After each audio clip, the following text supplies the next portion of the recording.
Hello, this is Kinch. I'm going to show you some aggressive decks starting with this Suicide Black deck. I've been playing a few aggressive decks in Pauper.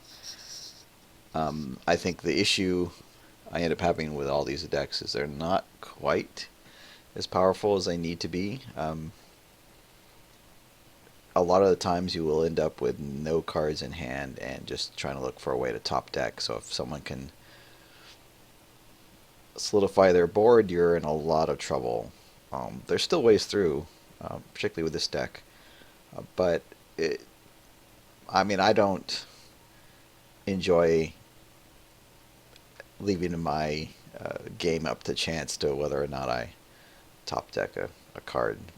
But that being said, I still like playing aggressive decks from time to time, and I've always been partial to black. I really enjoy the flavor of the color, and I always want to get a mono black working. Um, and this one is, I can't remember where I got the list, but I've changed a few things about it. But mostly you have a bunch of cheap creatures that really hurt yourself when you play them. Uh, but in exchange, you get pretty high power and quickness and some evasiveness. Um, so in this particular deck, let's see if I can get a preview pane up here. Uh, the creature base includes Carnophage, which you have to pay 1 life to untap, basically during your upkeep, or to keep it from being tapped. Actually, I think it untaps and then it will tap unless you pay. Uh, Vampire Lacerator, which is sort of like a half Carnophage. Once you get your opponent down to less than 10 life, it'll stop hurting you. So that's a good thing. Dothy Horror, which it goes with the Dothy Slayer. Both have Shadow, which is, it's good in one way, bad in another, but mostly in this deck you don't want to be blocking anyway, so it's not that much of an issue. Wretched Anurid, uh, which you of course have to be careful about, because he can hurt you pretty bad. And Order of the Ebon Hand, which I like. It's got protection from white. It's got some pump to it, so later in the game you can use him, but he's a little fragile. He's a 2/1. Um, he's about as much reach as you're going to get in this deck. There's 4 Dark Rituals, which I'm unsure whether or not you want 4. The first couple are good if you have a decent hand, but beyond that, you don't want to be drawing this after like turn 2 anyway. Yeah, it's hard to say where this belongs in the deck. The removal, there's 4 Disfigures and 2 Snuff Out, or 4 Snuff Outs, which are really good. People never, you really can't plan for them, because you don't need to pay for them basically. Of course, against black, they're completely useless, so you will need to sideboard those out. And then there's 1 creature enhancement, which I've seen played as Unholy Strength. Enchant creature gets +2/+1. I'm using Deviant Glee, which is the same except it has this extra red. This creature gains trample till end of turn, which in practice doesn't actually come up, but if your opponent doesn't know what your deck is and he sees that, they might be thinking, it puts a little bit of doubt in their mind. But there's no downside to playing this card over Unholy Strength. In fact, I just see nothing but upside. And then in the sideboard, we've got Bojuka Bog, which I'm a little... you might want to play the artifact instead of this land. But this is like uncounterable killing of graveyards, so that's that. And there's some extra removal, I would say that if you're playing against black, you would probably take this out, sideboard this in for the snuff outs. So it seems like this probably should go to 4 rather than just 3. And there's 4 duress and some land destruction. I think most people are running, well, the list I've seen of this is using another card, and I can't remember the name of it. But it's the casting cost is the same, but there's like an extra damage for non-basic lands or something like that. But the card itself costs a lot more money than Icequake, and I wasn't willing to spend the money. And Shrivel, which I don't. Yeah, it kills half your own creatures too, and it's -1/-1, so it's a defensive card. Which I think if you're playing defensive with this deck, you're probably dead anyway. So I question the Shrivel. I might change that to something else. But I would say it's good against something like elves and fairies, goblins, things of that nature. So I'm going to show you a few games, not too many, I hope, of this deck in action. And the first one I will play is, or I'll show you, was this just game 1 of this mono blue. This is a mono blue post deck, which are rampant these days. I really think Cloud Post probably should be the thing that gets banned, but I think this shows kind of illustration of the pluses and minuses of this particular deck. So this hand, Dark Ritual, a Glee, Swamps. The Dark Ritual really isn't going to do anything here. I mean, I could play Dark Ritual, Carnophage, Deviant Glee, Go, which is okay, and then you have extra mana. It would be nice if you had another creature to play too. You can get really crazy fast starts with this deck. This is not a crazy fast. It's pretty fast though. You get 4 power out. Oh, maybe I was waiting. Yeah, I guess I didn't want to. Yeah, there was no point in just doing the Deviant Glee. And usual blue tricks. Carnophage hitting me. Yeah, so now Dark Ritual is just not doing anything in my deck. This is why I have issues with that particular card. And I mean, the issue here is not so much. I mean, well, could I have used Dark Ritual? Sure, but would it have changed anything that had happened here? No, I'd still have the same 2 cards out on the field. I would have the same land count. He would have the same. Everything would be the same, except this card would not be in my hand. So this is only good when you're able to have a really explosive turn. I probably won't get one the rest of this game, so this is kind of a dead card.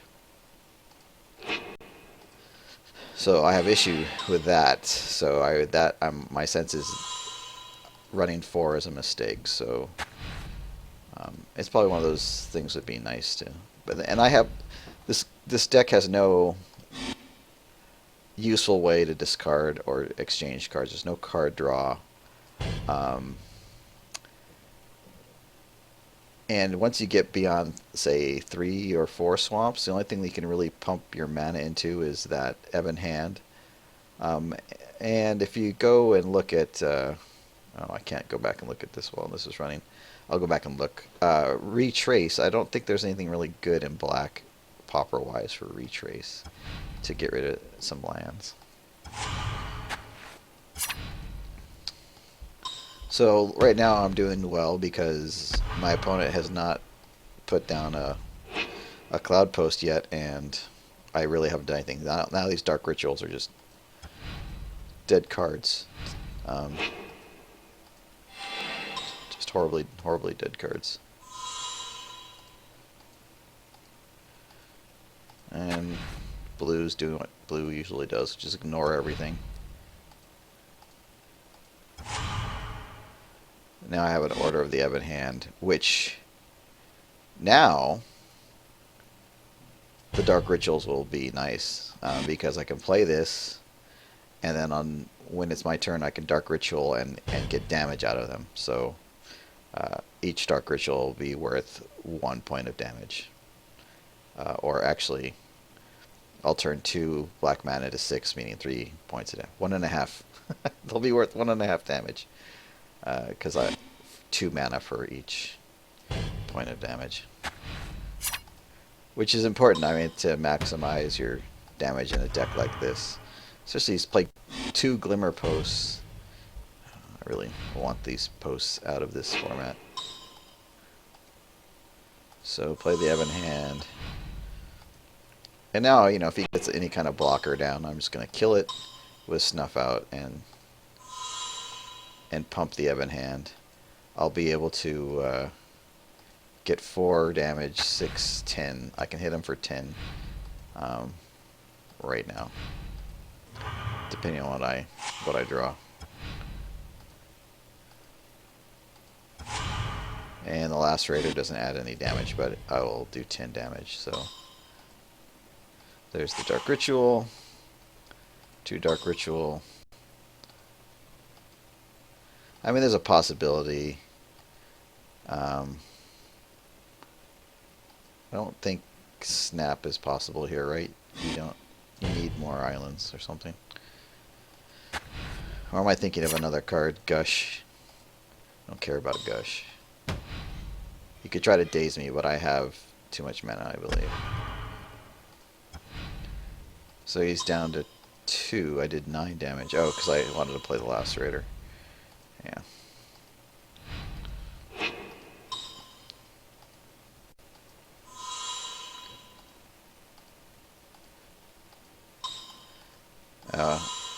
And here's, I'm just going to skip to the end of this turn. He's going to play like 7 more spells.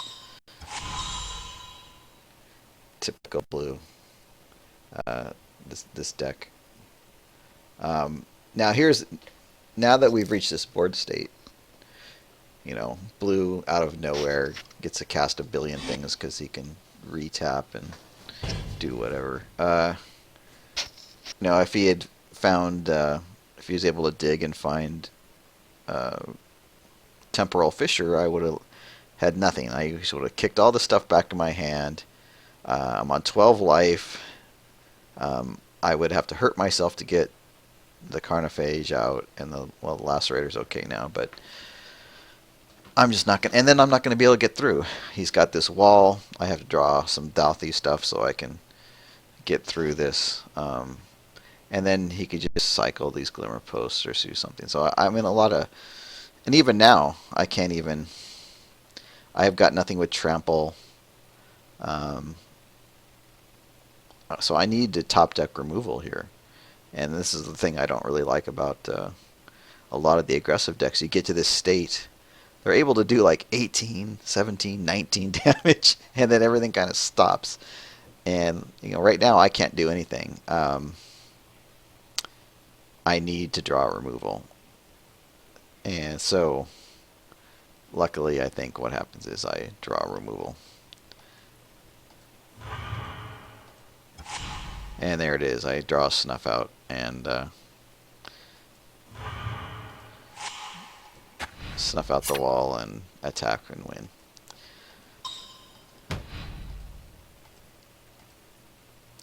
Now that, you know, this is turn 6, which is pretty quick. All the same, I mean, this is this should be a good matchup for me, but maybe drawing the 2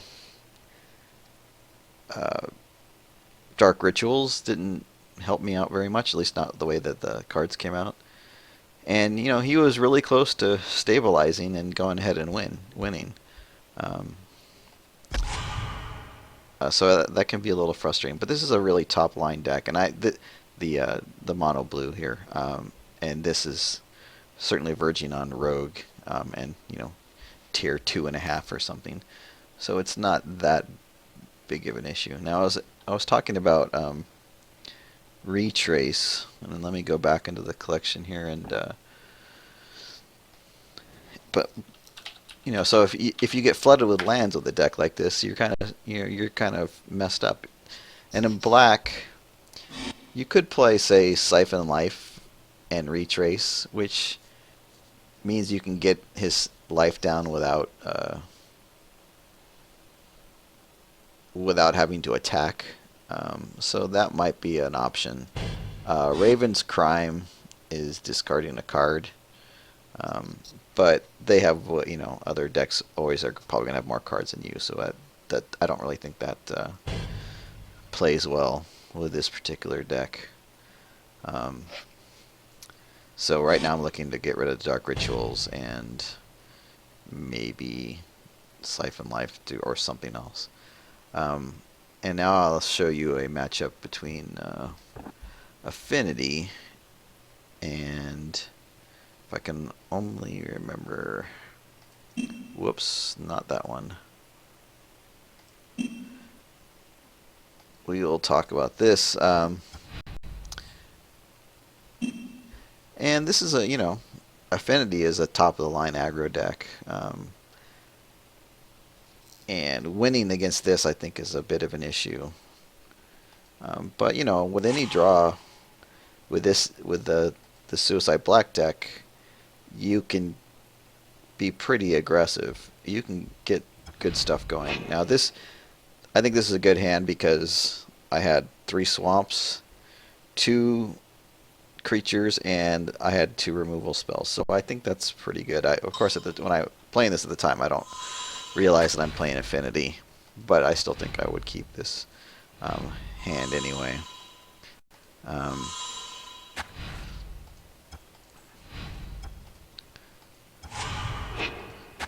So yeah, now it's a little unfortunate that Dothy is. I think now is when you would want the Dark Ritual. It's kind of funny, huh? I'm not sure how I play this. I figure I would go Dothy Horror first because it's not going to be unblockable, and it's not going to hurt me every turn like Carnophage will. Which although this is an aggressive deck, I don't really want to get into ATOG range here too quickly. So I don't have an easy way to kill this guy right now, but if he blocks, I will have a way to get rid of it. And if he doesn't block, I will just kind of leave it and hope he taps it. So I'm going to attack almost every time here. And since he blocked, I'm not going to let him just get away with that, right? So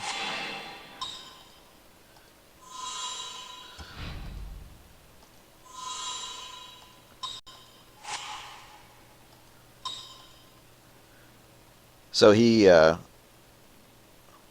did he,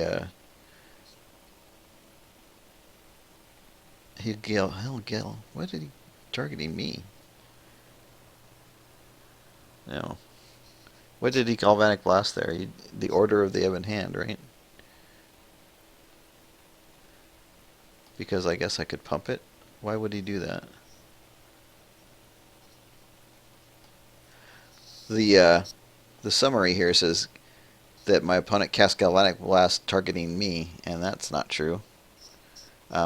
He got one of my creatures. I think he would prefer to given how this deck works, you would probably rather kill the Dothy. Sure, you could pump the Ebon Hand, but I'm not going to have that much mana to mess around with all that kind of stuff.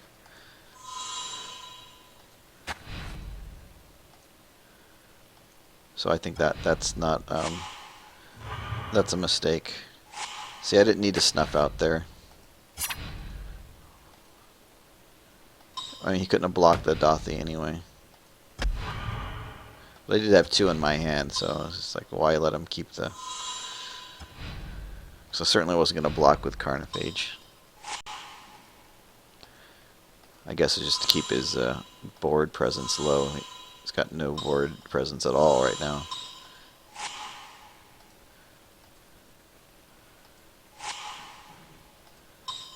still got a ton of cards in hand. Yeah, but he doesn't draw any of his creatures.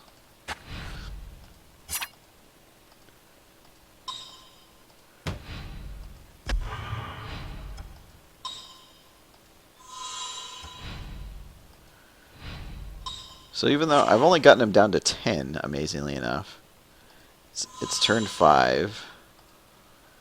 I'm almost lower than him. I'm on 13, and now he's got ATOG.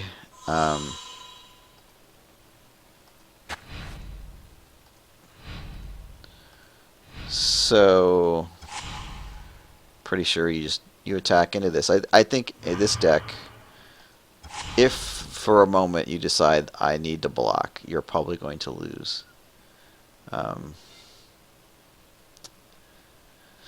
Now, if I didn't have a way to get rid of the ATOG, I would have to, right? I mean, I'm down to 12. He only needs to sacrifice, and I can't block the hover guard, so he'd only have to sacrifice 4 artifacts for lethal.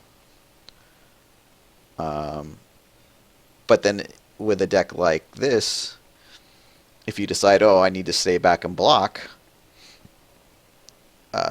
Affinity could easily have the removal spell to kill your blocker before you do anything, so you'd probably be dead anyway. But I do have the removal. If I didn't have the removal, specifically this removal spell, I'd be in a world of hurt. Just because ATOG is so strong. But so what I want to do now is to goad him into sacrificing, blocking and sacrificing. And he does it. So, yeah, I'm fine with him sacking that. So now I'll just go ahead and kill it. He's not going to sacrifice any more than that, so I got the most out of that I could. But now he's still at 8. I'm at 8. And I've only got 6 power on the board. Yeah, I think this deck, the black one, really depends on a fast evil start. And Wretched Aneroid is a double-edged sword, right?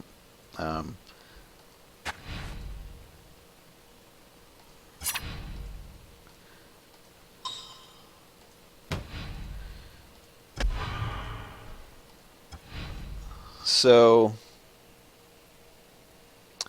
the question now becomes, do you play Wretched Aneroid? And my sense is he's got 2 cards in hand. I mean, if he has double Galvanic Blast, I'm dead, so there's nothing I can do about that. If he has a single Galvanic Blast, I play Wretched Aneroid. Well, he'd have to draw into something.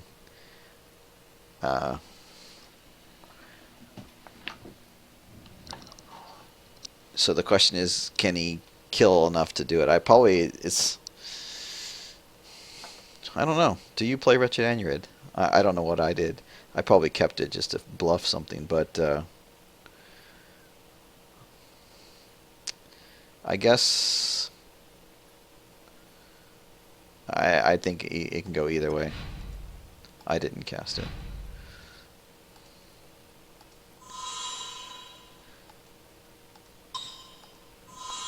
That's not going to do it. So in the end, it doesn't really matter whether I cast Wretched Aneroid, but it's a legitimate question. Especially when you're hurting yourself so badly with this deck. Oh, there is a Galvanic Blast right there. See?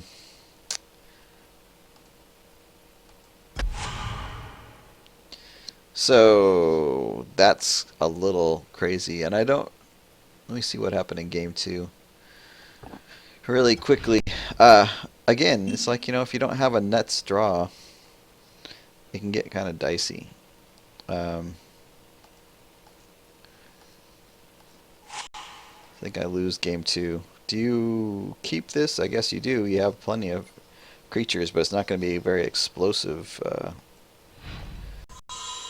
But yeah, it does have removal.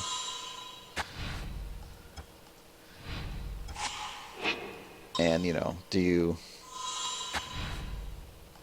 I guess you should do some math about Wretched Anurid, but I probably should play it second. I don't think I did. I have no answer for that Metalcraft Sun Chaser. Unless it's Geth's Verdict, you know. That delays me. I guess I should do some math on that one, too. I probably should play creature there. Let him hit me once with that thing. Yeah, I haven't played the deck enough to really know if that's the correct play or not. But the problem with Affinity too is that they can get blockers out pretty easily. So I'll have to play the Dothies to get damage in, and they're just not big enough. I mean, look at this. Need to find a way to get rid of these folks.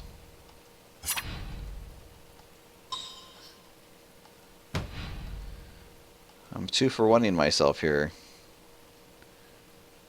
Oh no, I'm disfiguring, that's why. Okay.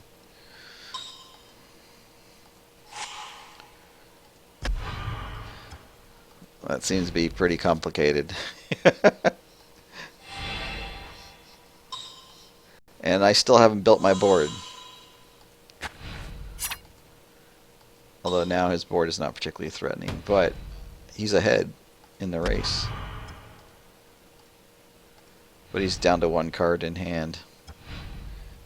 I mean, to me that seems that right now this is about as bad a start as you can ask for Affinity. I mean, he's got 1 card in hand. He hasn't got any blue mana up. He's got a sphere he has to sacrifice for it, but and he's got a standard bearer of all things out there. It's not a huge issue. Yet I'm not in a great position. I've only got 1 creature out. And it's possible that I misplayed all this stuff leading up to here, but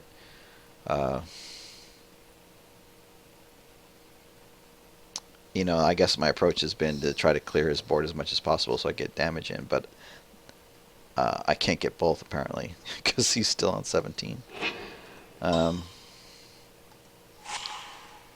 mean, so as long as that Standard Bearer was there, that Disfigure was going to have to go on it, so might as well do it now, right? And I can only play 1 creature anyhow. So I should get these Dothies out because he can't block these. But on the other hand, I can't block anything with them.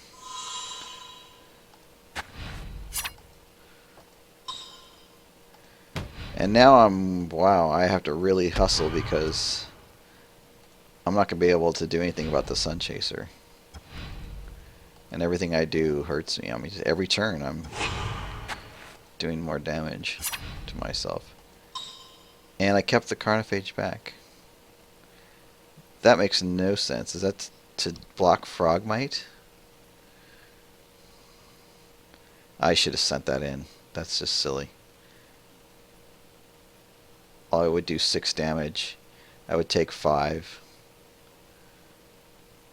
I play the Slayer and the... Okay, that's probably a mistake. I don't see that being a smart play. I think with this deck you just attack every time with... Unless it's just absurdly ridiculous. So he should be on 11 or not have a Sun Chaser. So that was... Yeah, I think that's bad. That's probably why I lose this game. Now there's a Hover Guard.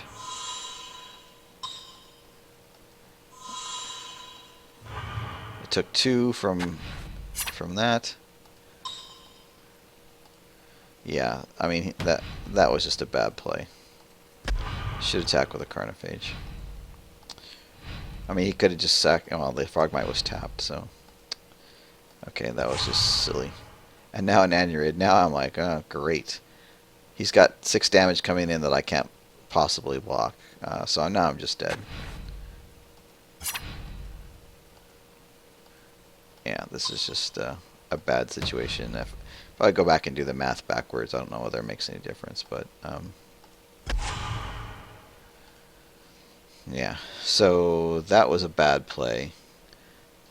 So I think that's one of the themes of this deck is just you just keep attacking. As long as you get a trade, as long as you don't just attack and kill your creature for no reason, that you just keep on attacking.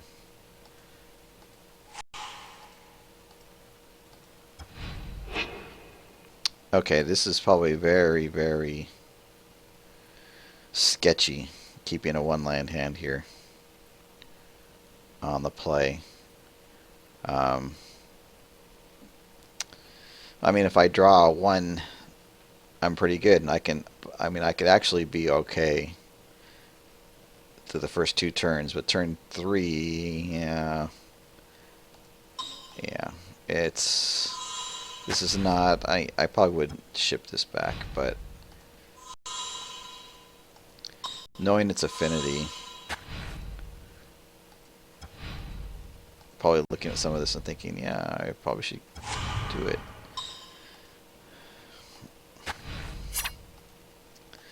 Yeah, that's the only play I have, really. I mean, that's,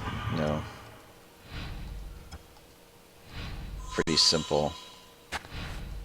And it looks like he's got nothing going, which is pretty lucky for me. And again, I have nothing, but now he's down to 12. Oh, he blasts me. Yeah, this is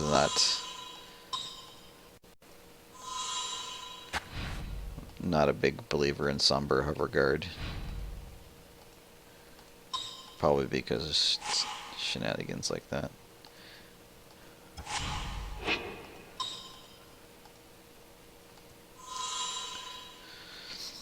Oh, I got the swamp. So now we're rolling.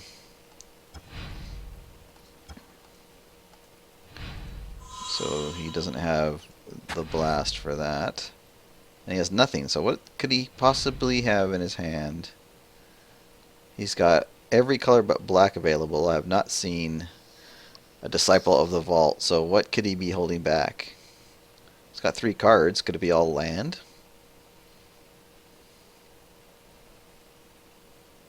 That's the only thing that would make sense, right?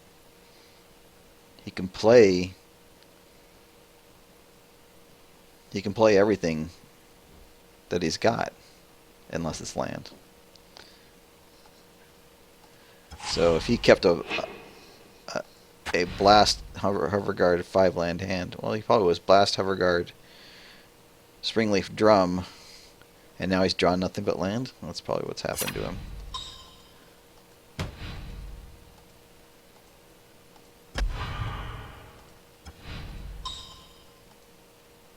Yeah, keep the damage to a minimum, waiting to play the Anurid Slayer. Now he's got the blast. Why does he do this now? Why did he not do it before he got damage? Seems silly to me.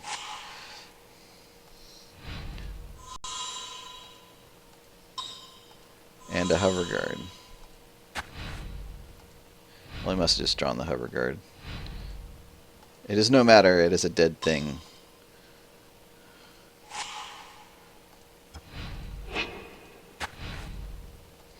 See, he's drawn his removal as well as I have, but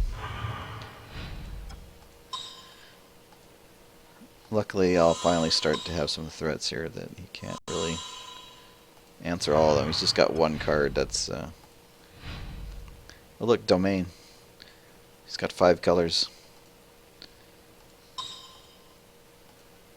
Sun Chaser.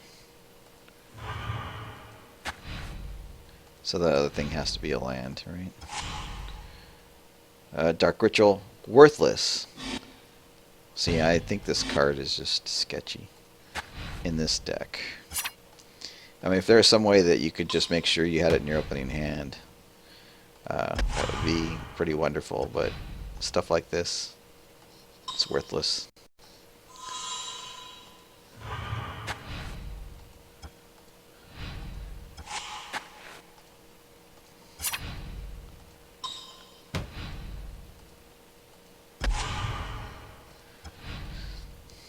Down to 5. There's the Mirror Enforcer.